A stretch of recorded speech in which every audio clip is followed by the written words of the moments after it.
Well, the stock market crashes lower again this week. Inflation is the culprit.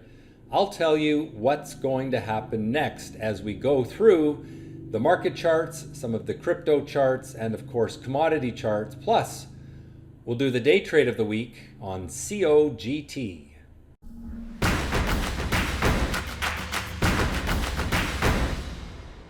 All right, well, let's start this week with a look at the short-term chart of the S&P 500 ETF, SPY. It was actually holding up pretty well leading into Thursday. But then Thursday afternoon, people started to get a little concerned and we saw it sell off into the close, followed by a sharp downward gap on Friday. And you can see that here on the chart. We broke through support on Thursday. This is the 30-day, 60-minute chart. So we had been in this, what we call a rectangle consolidation, sideways trading pattern, and we had rising bottoms. Like I say, things were looking not too bad. But then we broke down there. That is the sell signal. When you get a breakdown through support like that, it's a signal to sell for the short-term trader. And then, of course, we had that big gap down into Friday's open and finished the day Friday basically near the lows and looking pretty ugly on the S&P. So if we look at the 3-year weekly chart, we can start to get some context. Here is the downward trend line, and we are now building a steeper one, which means investors are getting more emotional. We have support here at about 380 on SPY. If we break down through that, we could make our next leg down to support at 320. If we can instead hold this and break this little downward trend line and move back up toward that, then the market's trying to make that bottom. I lean towards more weakness. I would actually like to see more weakness because great upward trends come out of panic sell-offs. So when people panic and they sell out of fear, they accept prices that are too low and you get an opportunity to be a buyer. We're not at that point yet. We need strong selling pressure on very strong volume. That is sort of the cleansing of the sellers that comes at a bottom. So we're going to have to be pretty cautious here with US stocks. Let's take a look at the NASDAQ 100 as well. Symbol for that is QQQ. And there you can see also more weakness and approaching this area of support on the daily chart. It's got falling tops. So the NASDAQ is certainly still in the control of the sellers. And until we can build a rising bottom and break a downward trend line, we should be pretty cautious with the NASDAQ as well. All right, let's move along now to the small cap stocks in the US. Symbol for that is IWM. It is the ETF that represents the Russell 2000. There's your downward trend line.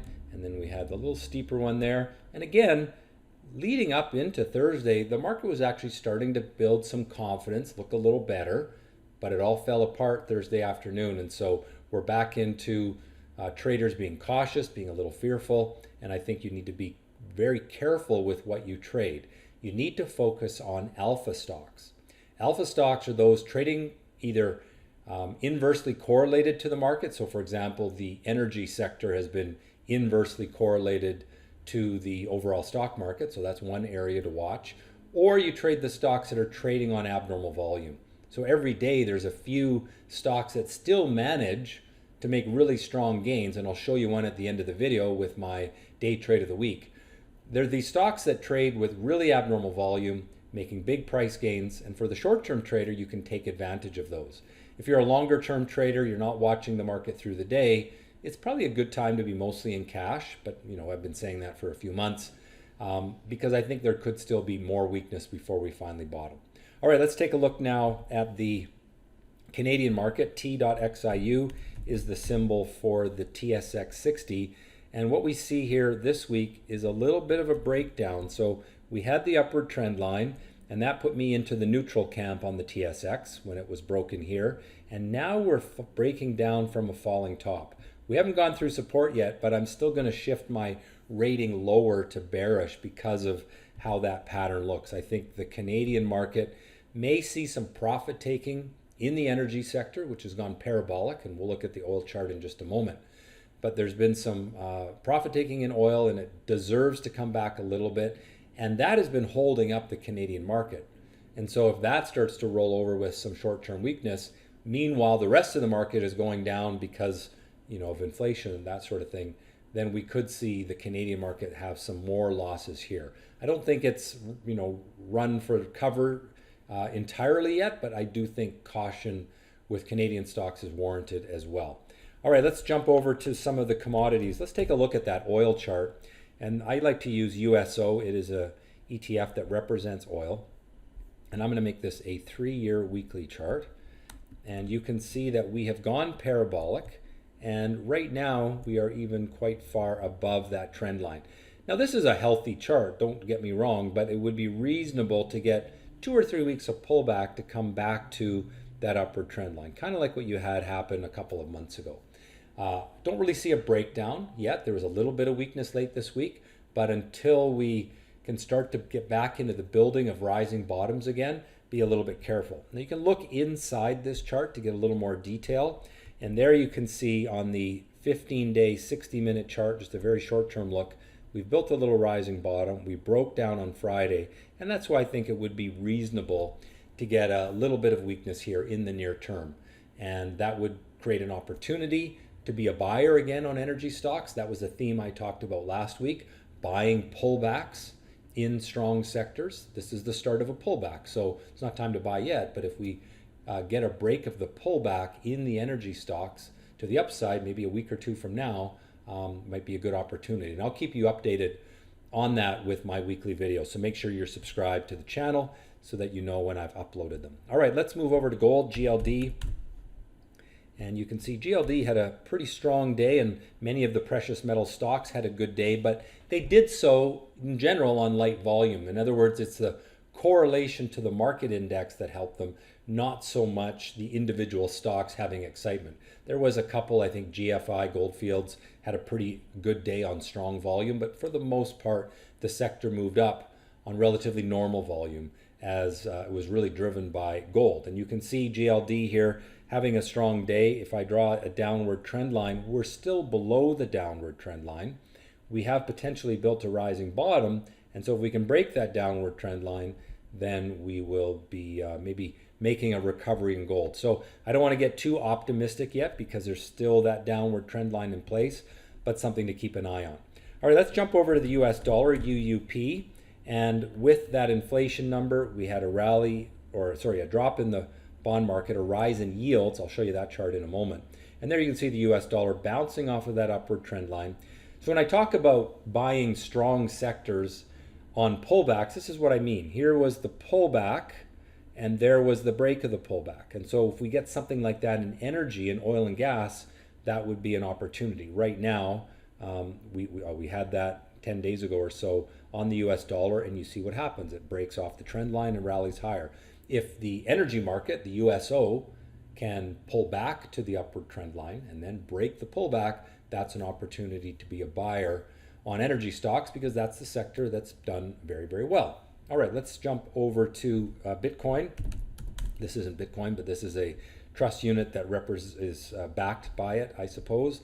And you can see that the trend remains down. I've been bearish on Bitcoin for a while. It is starting to move towards support again. If we break down through that support zone, then the next level of support is getting a little ugly for holders of crypto. You can see it's going to be way down here at $10 on GBTC.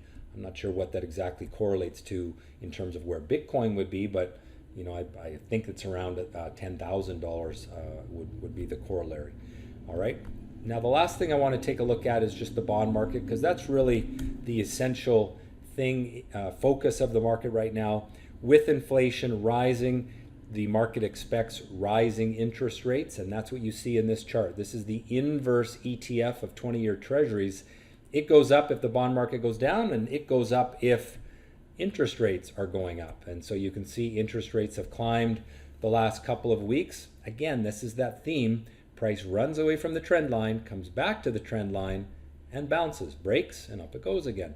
Until we break down through the trend line from a falling top, I would remain bullish on interest rates, if that's a thing, basically expecting that interest rates will continue to move higher until that upward trend line is broken. So my ratings then, you can see bearish on both time frames for US and Canadian stocks. Gold neutral on both time frames. I may upgrade in the short term if we get a little break of that downward trend line. Oil bullish long-term, neutral short-term. US dollar bullish long-term, neutral short-term. It is coming into a little bit of resistance, which may slow it down. And then Bitcoin long-term bearish, still neutral short-term, but if it breaks down through that support, it could get weak. All right, now let's take a look at a day trade of the week. And I talked earlier in the video about how you can still be a buyer of stocks in the short term if you focus on alpha. And so the criteria for an alpha stock is that it is trading abnormal volume. So I have algorithms that I run every day in our active live service on Stockscores that find the stocks that are trading with statistically significant abnormal volume. And then we monitor them for something called an action candle, which is another one of my algorithms. I've tested these things over tens of thousands of trades over a couple of years, and it's a very effective way to find stocks that can move well, whether the market is going up or down. So looking at the chart here of COGT, you can see that on this 2-day, 2-minute chart, it's really a day and a bit, you can see the volume was much more abnormal on Friday. So that's the alpha component. It made its action candle right there. Now, when a stock gaps up with an action candle at the start of the day, I like to see what I call a second signal. I like to see the stock pull back a little bit and then move up through the high of the day. And COGT did that about 4 or 5 minutes after the open. So it met that requirement I have for what I call a second signal. I don't like to chase big gaps up because they often pull back all day long. So you want to wait for that second signal of strength, which this one did. And the economics of this trade were fantastic. Again, for a day when the market was down a lot, you can see that for every $100 of risk, you buy 660 shares. That's $4,400 in capital, but you can margin it 3-to-1. So $1,475 is how much you have to put up. This one at the sell point here, when it broke this steep parabolic upward trend line, was at 22 RR. That's a $2,200 profit for the $1,475 in capital required. And that represented a 149% return on a 1-day hold. If you want to learn more about how I do this, about these indicators, our active live service, the memberships at Stockscores for active trader members, just go to the Stockscores.com website, trader training menu, and you'll see lots of videos and information there all about that. Well, I hope that you've enjoyed this video. Click on the like button. Make sure you subscribe because I'm going to keep you updated on some of these important issues each week as they come up. It's the best deal going because it's all free. So just subscribe. And again, hope you enjoyed it and trade well.